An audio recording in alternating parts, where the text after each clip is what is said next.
እኛ የሰራነው የፈጠራ ስራ ማዳበሪያ ነው።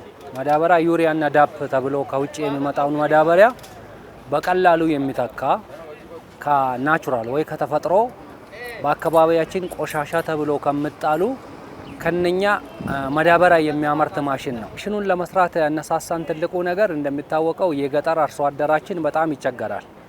ግን ለምን በሀገራችን ከሚገኙ ተረፈ ምርቶች ዌስት ተብሎ ውጪ ላይ ከመጣሉ ከቅጠላ ቅጠል፣ ከሳጋቱራ፣ ከገለባ፣ ከከብቶች እበት እንዲሁም በቤት ውስጥ ከመጣሉ ከነኚህ ከሙዝ፣ ከሽንኩርት፣ ከተለያዩ ልጣጮች የሚወጡትን አንድ ላይ በመፍጨት ይሄን የመሰለ ማዳበሪያ የሚያመርት ማሽን ነው ማለት ነው።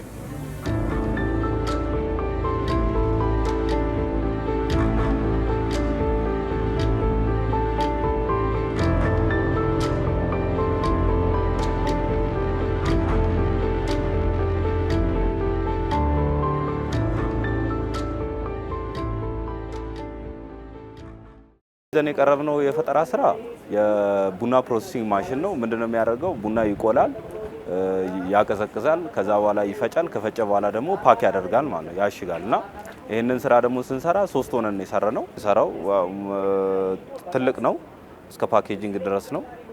አውቶሜትር ነው። በዛ ላይ ደግሞ በውጪ ደረጃ እስከ 250 ሺህ ብር ኤስቲሜትር በሆነ ዋጋ እስከ 300 ሺህ ብር ድረስ አውጥተንበታል። እነዚህ አይነት ማሽኖች አሁን ከውጪ ሲመጡ በሚሊዮን ቤት ነው የሚመጡት።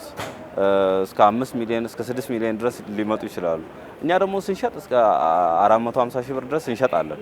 ከ210 ሺህ ብር ጀምሮ እስከ 450 ሺህ ብር ድረስ እንሸጣለን ማሽኖቻችንን እና ይሄ በጣም ትልቅ ጠቀሜታ አለው ብለን እናስባለን።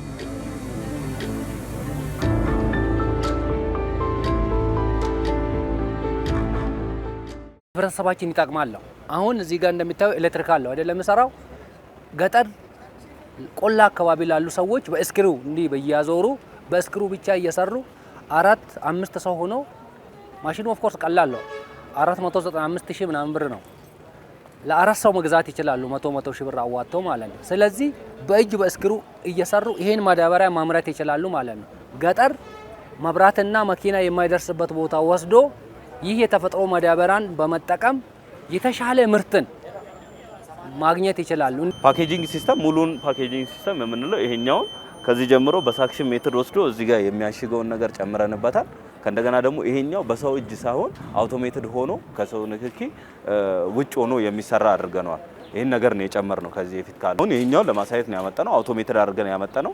አሁን ላይ ያው ትንሽ የሆኑ የሚጎሉ ነገሮች ይኖራሉ። እነዚህ ላይ ድጋፍ ከተደረገልንና አንዳንድ የፋይናንስ አቅርቦት ከተደረገልን ገበያው ስላለ መጀመሪያ ትንሽ ማሻሻል ያለብንን ነገር አሻሽለን ደግሞ ያው እንደ ሀገርም ደግሞ ጥሩ ኳሊቲ ነገር ማውጣት ስላለብን በደንብ አድርገን ከሞከርን በኋላ ወደ ገበያ ደግሞ እናወጣዋለን።